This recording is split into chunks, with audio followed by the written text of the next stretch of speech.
Selamat datang di Novel Story, channel yang menceritakan novel berjudul Aku Bukan Menantu Sampah. Jangan lupa subscribe dan like. Sekian dari Mimin, silahkan menikmati ceritanya ya. Aku Bukan Menantu Sampah, bab 297. Pencuri masuk rumah. Rocky mengendarai sepeda ke rumahnya. Ia menyembunyikan liontin giok di tempat tersembunyi, karena takut begitu ibu mertuanya melihat itu sangat bernilai, ibu mertuanya akan segera merebutnya.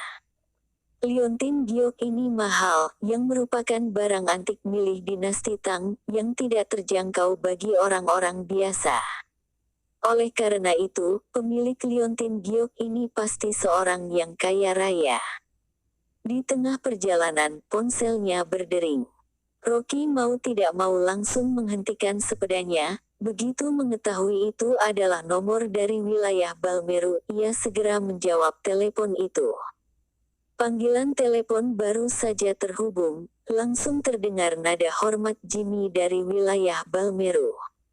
"Master Rocky, aku Jimmy. Truk yang bertanggung jawab untuk mengangkut batu giok sudah tiba di kota Gopo. Diantarkan ke rumah Anda atau kemana?" Petik 2. Rocky merenung sejenak dan berkata, "Antarkan ke villa di puncak gunung. Aku akan meminta Paman Ali untuk menghubungimu nanti. Dia akan memberitahumu alamatnya."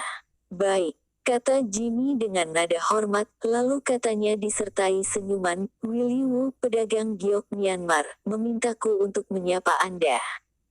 Katanya jika Anda sudah selesai mengatur perdagangan giok di kota Gopo, Anda dapat menghubunginya kapan saja. Dia akan menunggu Anda 24 jam penuh." "Ya, nanti akan aku hubungi." Setelah selesai bicara, Rocky menutup telepon. Pada acara White Dragon di Balmeru, ia menyulut percikan besar dengan merebut hak kekuasaan 3 kekuatan bawah tanah. Para sponsor satu persatu mulai mencoba untuk menarik perhatiannya, berlomba-lomba untuk memberinya hadiah. Para sponsor ini menjalankan bisnis giok dan hadiah yang diberikan tentu saja giok. Terlebih lagi Willy Wu, seorang pedagang giok di Myanmar, yang secara khusus mengangkut batu kalsedoni berkualitas tinggi dari Laokeng Myanmar sebagai hadiah. Ia berharap suatu hari nanti dapat bekerja sama dengan Rocky untuk membuka penjualan giok di wilayah timur ke barat. Rocky berencana membiarkan grup Babel yang bertanggung jawab atas masalah ini. Bisnis ini terlalu besar, ia takut ayah mertuanya akan curiga, ia bisa bersama melakukan beberapa bisnis kecil. Tak disangka bisa secepat ini pedagang giok Myanmar mengirim batu giok. Rocky menelpon Paman Ali dan memintanya untuk membawa batu giok ke villa dan meletakkannya di halaman belakang untuk sementara waktu. Setelah ia selesai melakukan perjamuan malam ini, ia akan pergi ke villa besok untuk mengumpulkan dan membudidayakan kedua buah tumbuhan panacea itu. Baru saja selesai menerima panggilan Jimmy, kembali datang panggilan dari Dewi. Begitu melihat bahwa itu adalah panggilan dari istrinya, Rocky segera mengangkat telepon itu. Dewi berkata, "Aku sibuk sekali di kantor, dan harus mengurus keuangan, bisa tidak kamu membantuku pergi ke bank?" "Aku akan segera pergi ke sana." Rocky langsung menyetujui. Ia memutar balik dan pergi ke perusahaan Arta Cloud. Dewi sibuk memperkenalkan perusahaan pada 2 orang klien. Sangat aneh, bersamaan dengan Rocky yang kembali dari Balmeru, mantan pelanggan perusahaan yang sempat pergi tiba-tiba kembali untuk mencarinya, lalu membungkuk padanya dan bersungguh-sungguh ingin bekerja sama. Selain itu, pelanggan konstruksi di daerah Balmeru dan bahkan daerah Siuan, yang jauh-jauh terbang ke kota Gopo ingin menandatangani kontrak dengan perusahaan. Tiba-tiba, volume bisnis perusahaan meningkat pesat. Dewi menjadi sangat sibuk bekerja. Rocky mengambil data bank, dan membacanya. Ternyata ia hanya ingin membuka beberapa rekening perusahaan untuk memfasilitasi transfer pelanggan dari Balmeru dan Siuan.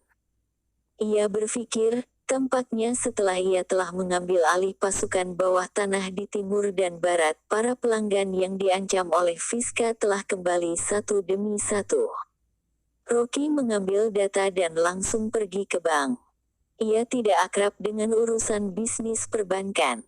Dia melihat sesosok wanita cantik yang ia kenali di aula, seketika matanya bersinar, mendekatinya dengan langkah besar. Suri, gadis yang sedang berdiri di samping konter itu segera berbalik. Begitu ia melihatnya, ia langsung menunjukkan ekspresi terkejut. Rocky memandanginya sambil tersenyum. Suri mengenakan rok seragam biru tua dengan syal kecil berwarna-warni kecil yang melilit leher. Rambut hitamnya diikat sanggul. Matanya seperti air di musim gugur, dan wajah bulat dengan ragu runcingnya menambahkan sedikit pesona. Seragam bank ketat tubuhnya yang berisi dan indah benar-benar terbalut rapi, rok ketat di pinggulnya menonjolkan garis melengkung, sepasang kaki putih halus dan ramping ditutupi dengan stoking sutra tembus pandang, menapak pada sepasang sepatu stiletto hitam. Rocky memandanginya, tak disangka kecantikan Suri tidak jauh beda dengan istrinya, hanya saja gayanya masih seperti anak sekolahan yang belum matang, tetapi istrinya matang dan penuh pesona. Tuan Rocky, apakah Anda di sini untuk melakukan bisnis? Ekspresi Suri sedikit bersemangat. Bagaimanapun, kedudukannya sebagai manajer lobi karena usaha Rocky. Selain itu, Rocky merupakan salah satu pelanggan VIP bank mereka. Rocky tertawa sambil memberikan data itu, perusahaan istri saya ingin menangani urusan ini. Suri segera mengambilnya dengan kedua tangannya, membacanya dan berkata, dibutuhkan banyak waktu untuk melakukan urusan ini.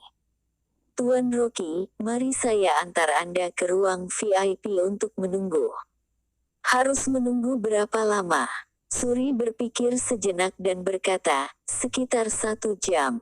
Selama itu, Rocky mengerutkan alisnya, ia masih harus bergegas membawa Liontin Giok ke Hotel Sheraton untuk berdiskusi dengan adik iparnya. Dan masih ada pesta makan malam nanti malam. Melihat keraguannya, Suri buru-buru berkata, Tuan Rocky, jika Anda masih ada urusan lain, setelah saya menyelesaikan urusan ini, saya akan mengirimkan file ini ke rumah Anda. Apa ini tidak akan menunda pekerjaanmu? Suri segera menggelengkan kepalanya, berkata dengan wajah merona dan tersenyum, Tuan Rocky, Anda adalah pelanggan VIP bank kami. Sebenarnya Anda tidak perlu datang sendiri, hanya perlu menghubungi kami saja, kami akan datang untuk mengurusnya. Rocky tertegun, ia lupa tentang hal itu. Mereka sekarang akan datang sendiri untuk mengurusnya, dan kebetulan ia akan pergi ke hotel. Ia memberitahu Suri alamat perusahaannya, kemudian berjalan keluar dari bank dan langsung pergi ke rumahnya. Rocky bergegas kembali ke rumah keluarga Liu dan pergi ke kamar tidur. Begitu mendorong pintu, seketika ia terkejut. Kamar tidurnya berantakan, seperti baru kemasukan pencuri. Apa ada pencuri yang masuk ke rumah? Tapi ruang tamu masih utuh, bahkan dompet ayah mertua tua di atas meja teh tidak bergerak. Begitu Rocky melihat laci terbuka, tanpa pikir panjang ia segera datang menghampiri dengan langkah besar. Ia terkejut. Kepalanya tiba-tiba berdengung, langsung tertegun. Liontin yang berhubungan dengan penyebab kematian orang tuanya menghilang. Seketika Rocky kehilangan kesadarannya. Kepalanya berdengung dan tangannya mengepalkan tinju. Kemarahan dengan cepat bangkit dari hati, ia benar-benar terbakar api amarah. Liontin yang dapat mengetahui penyebab kematian orang tuanya telah dicuri oleh siapapun itu. Rocky mengepalkan tangannya, wajahnya sangat menyeramkan, tatapan dingin di matanya seperti bisa meneteskan air. Ia segera membuat panggilan telepon untuk Billy. Tuan. Billy baru saja menyapanya, langsung terdengar suara Rocky yang sangat dingin dari dalam ponsel. Bantu aku mencari tahu, siapa yang berani-beraninya mencuri dari rumahku. Mendengar suara dingin itu, seketika sekujur tubuh Billy menjadi kaku tanpa sadar langsung berdiri tegak. Biasanya panggilan dari tuan muda sangat tenang. Tak disangka hari ini ia sangat marah. Masalahnya pasti sangat serius. Billy tidak berani mengabaikannya dan segera meyakinkannya, "Tuan muda, aku akan mengumpulkan orang untuk melakukan pencarian di seluruh kota. Aku juga akan memanggil T-Rex dan memintanya untuk segera mengumpulkan pasukan bawah tanah di kota Gopo dan melacak pencuri itu." Petik 2. Ya. Rocky mengangguk dengan wajah dingin. Jika Liontin Giok yang dapat mengetahui penyebab kematian orang tuanya rusak sedikit saja, ia tidak akan mengampuni pencuri itu. Ia akan hancur berkeping-keping. Terima kasih telah menonton, jangan lupa like, komen dan subscribe ya teman-teman agar saya semangat melanjutkan novel ini. Jika ada yang kurang baik silahkan komen di bawah agar saya memperbaikinya. Sekian dan terima kasih ya.